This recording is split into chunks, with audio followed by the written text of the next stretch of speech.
Y compañeras diputadas, a todo el pueblo de México. Acción Nacional se suma a la reserva del diputado Pablo Angulo. Los diputados de la mayoría de esta Cámara acusan falsamente al PAN de haber impuesto el gasolinazo. Sabemos de su demagogia y de su falsedad, porque consta en todas las declaraciones políticas del partido, en todas las discusiones de la ley de ingresos previas desde el 2013, que el Partido Acción Nacional se ha reservado el IEPS en las gasolinas. Consta también... Con esa discusión, ayer se habló de los recortes en los impuestos, en las gasolinas en México. Miren, cuando el presidente Peña Nieto dijo, querían la liberalización de la gasolina, el precio, pues ahí está. Sí, nada más que lo que no dice el santo señor es que la mitad del dinero que pagamos los mexicanos por cada litro de gasolina, aparte de lo que nos roban, hay dos IEPS, dos impuestos especiales sobre productos y servicios, y hay un impuesto al valor agregado, y esto representa prácticamente la mitad del litro. Y hay que recordar que la respuesta que se salió del script o del guión Andrés Manuel en su toma de posesión fue precisamente sobre este tema, cuando le dice a los del Partido Acción Nacional, ahora resulta que quienes aumentaron el precio de la gasolina, hoy quieren que se baje con esta nueva administración. Sí, y ahí fue realmente un trabajo de Enrique Peña Nieto, de la estructura de Hacienda, que seguía pidiendo dinero a raudales porque no les alcanzaba con lo que tenían, aparte de la deuda externa que fue multiplicada en el sexenio del presidente Peña. Hubo un absoluto apetito voraz por dinero, y con esta imaginación que tienen los diputados en el Partido Revolucionario, bueno, en todos los partidos políticos, esta imaginación de que dicen, vamos a poner un impuesto pues a las gasolinas, ¿no? Ya sabemos que a las gasolinas, lleva 3 impuestos a las gasolinas, y nada más les quiero recordar, en los Estados Unidos el precio de la gasolina es de un poco más del 60% del precio de México, un poco... O sea, representa el 60% del precio de México, y en ese precio de venta en Estados Unidos ya está la utilidad, ya están los impuestos, ya están los costos de refinación, ya está todo, pero aquí en México, producto del robo brutal en nuestra empresa de producción nacional, esta empresa productiva de Petróleos Mexicanos, aquí se roban todo, y vean ustedes los precios que tenemos para las gasolinas y para el gas y para la electricidad en México. Ahora, ese precio de gasolina, Pedro, representa lo que se deja de recaudar en otros sectores. Por eso le suben tanto, porque el gobierno necesita tantos recursos que no puede obtener, por ejemplo, de la informalidad. Entonces, ¿dónde sí se paga directamente el precio de lo que se necesita en el país? En las gasolinas. Claro, pues y hoy tenemos tanques realmente que son un lujo en este país, tanques de gasolina. Es mejor echarles agua de colonia, aunque sea sangrons. Bueno, furia y cólera en el Palacio Legislativo en San Lázaro, después de que el Pleno aprobara en lo general la Ley de Ingresos de la Federación para el próximo año. La oposición y la mayoría de Morena se enfrentó al grado de suspender la discusión de los artículos que serían debatidos en lo particular. La sesión continuará hoy con la exigencia de legisladores del PAN, del PRI, del PRD y de otros partidos para que se incluya la disminución del impuesto a los energéticos y exista mayor transparencia en el uso de recursos por excedentes del petróleo. Dolores Padierna, presidenta en turno en la mesa directiva en la Cámara Baja, perdió de plano el control sobre el orden en el salón de plenos. Diputados de Morena tuvieron que rodearla para protegerla del encono panista. A pesar del receso, mientras otros legisladores exigieron a gritos la presencia de Porfirio Muñoz Ledo, que pues ya era la hora de que Porfirio se va, porque ya saben a dónde se va, para dirigir los trabajos. ¡Porfirio! ¡Porfirio! Gritaban ¡Porfirio! Vociferaban. Finalmente, en medio del desorden, Dolores Padierna de plano informó la aprobación en lo general de... Que paren un momento el reloj porque están muy entusiastas. 95 votos a favor, 179 en contra y 0 abstenciones. Aprobado en lo general y en lo particular los artículos no reservados por 295 votos.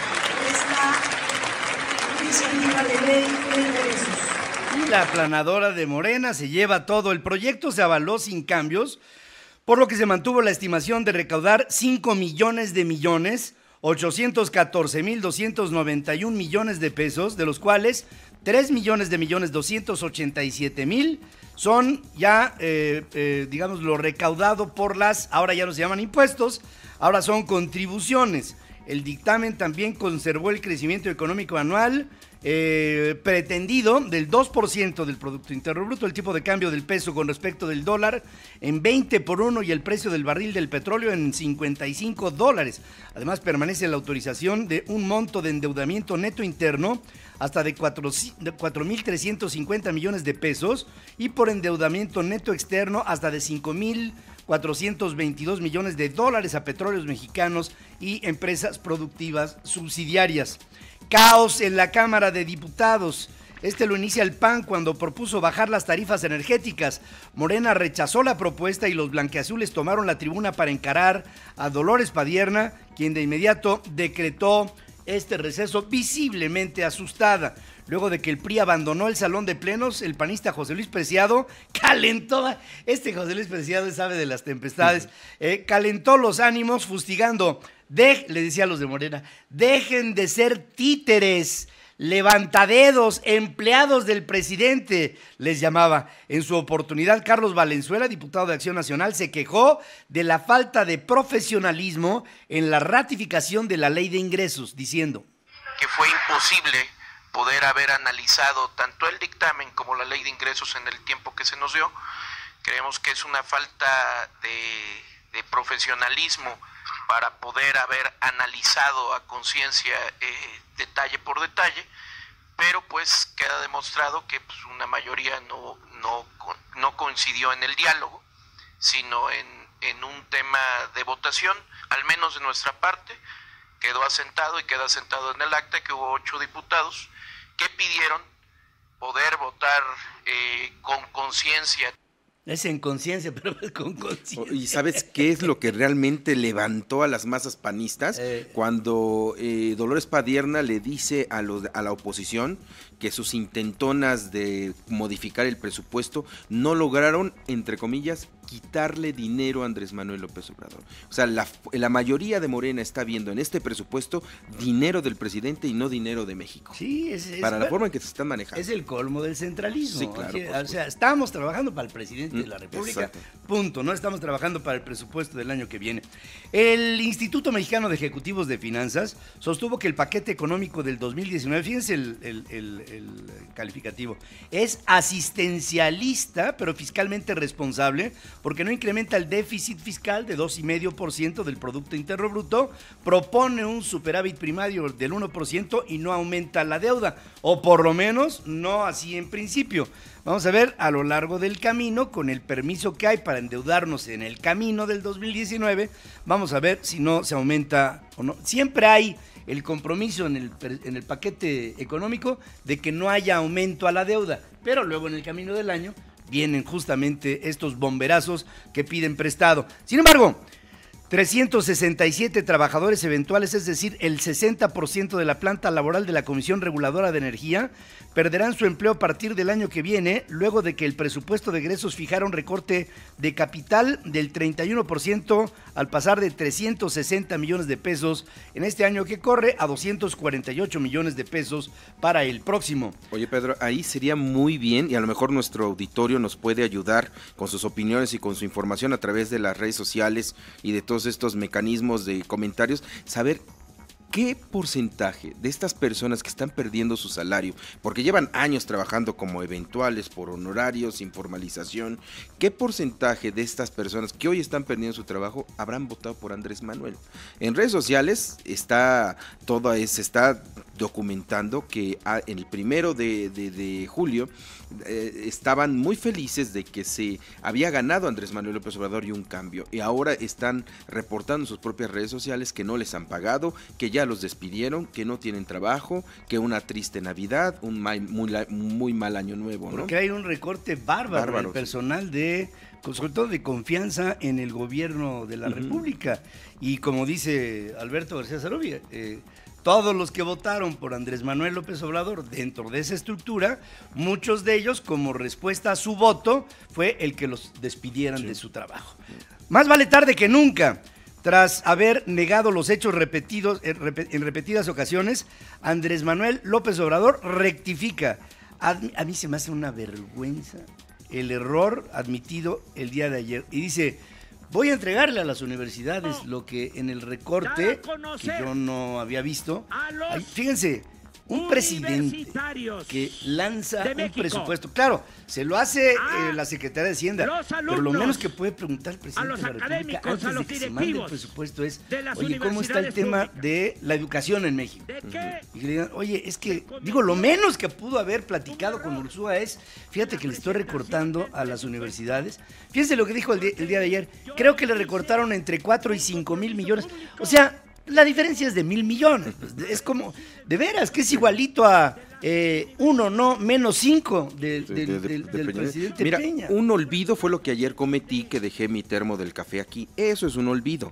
Un olvido de 4,000 o 5,000 millones de pesos no es un olvido. No es un olvido. Hay que empezarle a decir las palabras precisas, ¿no? Del presidente de la República. Esto fue una decisión para ver qué pasaba. ¿Y ya vio lo que pasó? ¿Y sabes qué sería peor? Que ni siquiera hubiera sido eso.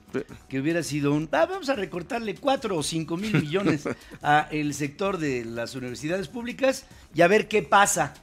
Y entonces, en el a ver qué pasa, el presidente ni siquiera tenía información. No tenía información sobre el gasto o la inversión en las universidades públicas de México. Y entonces, cuando le truena el problema en la cara, entonces, a ver, ¿qué pasó? ¿Qué pasó? No, señores, que aquí tuvimos un faltante porque le recortamos a la UNAM. ¿Pero cómo le recortaron a la UNAM? Bueno, eso lo debió haber sabido el presidente antes de la entrega del paquete, es mi punto de vista, no sé cómo la ven ustedes. En el marco de la reapertura de la Escuela Normal Luis Villarreal, el MEGE, en Hidalgo, el presidente recordó que prometió públicamente no disminuir los recursos a las escuelas superiores. Aseguró que cuando se cometa una equivocación, su gobierno va a recapitular y no se va a aferrar. Sí, aeropuerto de Texcoco. A cambio, el Ejecutivo Federal pidió a los rectores de las universidades que el presupuesto se maneje con responsabilidad y con austeridad. Voy a ser respetuoso de las autonomías, pero quiero que haya honradez y que se acabe la corrupción. O sea, antes de darles la lana, les quiero decir que tienen que ser respetuosos y que no haya corrupción en las universidades públicas de México. ¿De qué se cometió un error en la presentación del presupuesto? Porque yo hice un compromiso público de que no se iba a reducir el presupuesto de las universidades. Y se presentó un presupuesto en donde, en efecto, hay una disminución de 4 de 5 mil millones de pesos al presupuesto de las universidades públicas. Aquí sostengo que se va a reparar ese error y se le va a entregar a las universidades lo que les corresponde. 4 o 5 mil millones, no me acuerdo, creo que eran 4 mil, ¿no? 5 mil, no sé, pero aquí está bien, qué bueno que se le regrese ese dinero a las universidades. Y mi primera pregunta que puedo hacerle al presidente de la República es, ¿y de dónde los va a sacar? Porque esos 4 o 5 mil millones, no sé, una diferencia de 1,000 millones en pecata minuta, se tiene que, de la cobija del presupuesto, se tiene que jalar para tapar a las universidades, pero se tiene que jalar de algún otro lado. A ver si no nos toca, ¿no? Mira, fíjate, dentro del Congreso me estaban platicando ayer algunas fuentes cercanas a los diputados que el objetivo del presupuesto, el principal objetivo del presupuesto era cumplir con las promesas de Andrés Manuel López Obrador. Y la instrucción fue, saquen de donde sea, pero yo tengo que cumplir estos días, que se cumplen, como fue, y por eso ayer y antier Andrés Manuel hablaba mucho de la creación de las 100 universidades públicas. Entonces, ¿qué se hizo? A las que les va a dar 10 millones a cada una. A cada una. Entonces, ¿qué se hizo? Lo que hemos platicado aquí, se jaló la cobija, se destaparon los pies y empezó el catarro.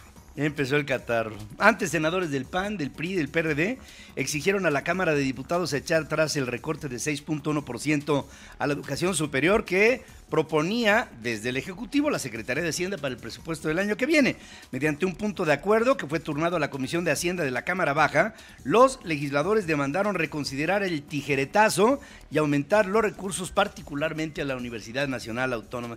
¿Por qué particularmente a la UNAM? Hay por una razón muy simple, porque particularmente la UNAM es la que más escándalo puede armar en torno a este recorte que se propuso para, de alguna manera responsable, para el presupuesto del 2019. Mediante un punto de acuerdo, entonces, tijeretazo, recuperada la lana, quién sabe, me encantaría que Hacienda me dijera de dónde van a sacar esos 4 o 5 mil millones. La farándula también se manifestó en contra del presupuesto 2019. Actores mexicanos de talla internacional, Diego Luna, Gael García, lamentaron que se reduzcan los dineros para la cultura y el cuidado del medio ambiente. Diego Luna acusó que el Tren Maya causará estragos en zonas selváticas del país y Gael rechazó la baja de 7% que hubo en el tijeretazo para la producción cinematográfica del sector público. Oye, mira, y está transmitiéndose en estos momentos el tuit de Diego Luna, que hay que recordar que en campaña se convirtieron en los principales promotores de Andrés Manuel López Obrador. Y esto nos lleva a un pensamiento, Pedro, una reflexión, creo que es muy importante en campañas. En 2 años y medio estaremos nuevamente en campañas para renovar el Congreso de la Unión, bueno, en especial la Cámara de Diputados. Nos vamos con una idea muy nostálgica de un cambio necesario en México, pero no tenemos información sobre los proyectos que se van a estar haciendo. Esto quiere decir, surge la figura de Andrés Manuel, sí trae consigo la esperanza de un cambio, pero cómo hacer ese cambio es en el que no conocemos. Y Diego Luna y ¿cómo se llama el otro? Gael García, se van con esta idea, con esta ola del cambio, y hoy, como dicen en redes sociales, 3 doritos después, se dan cuenta que ni el Tren Maya es lo que tiene que ser, ni los recursos para el medio ambiente, ayer también veía a personalidades muy cercanas a Andrés Manuel, como Horacio al flautista, Horacio Franco, que hablaba sobre la necesidad de regresar esos recursos a la cultura, porque la cultura es la verdadera base de la cuarta transformación. Y Gael y Diego apoyaron durísimo a esta idea izquierdizante de poner en México un gobierno pues con la estructura política de Andrés Manuel López Obrador, y ahora se quejan de ello. Ya saben ustedes que se recortó su quincena el presidente, ¿sí? Bueno, pues yo creo que está bien que se la recorte, porque pues, finalmente es su idea.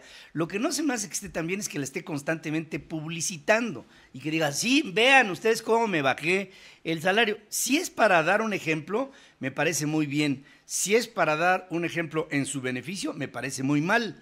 Así lo dice. Sueldo del presidente en diciembre, primera quincena que me entregaron, 76,159 pesos con 59 centavos. Esto es el ingreso neto, de acuerdo a la ley, cumpliendo con la Constitución, con el artículo 127 de la Constitución y del ajuste que se hizo por el plan de austeridad. Yo voy a recibir 53,846 pesos con 30 centavos. Por eso estoy regresando 22,313 pesos con 29 centavos. Pero siendo presidente de la República, francamente, señor presidente, creo que usted lo que podría hacer, para dar un ejemplo completo, es no cobrar, punto, no cobrar. Es decir, ese dinero que se vaya a quién sabe dónde. Duro y a la cabeza, la barra mexicana de abogados salió en la defensa de la independencia del Poder Judicial.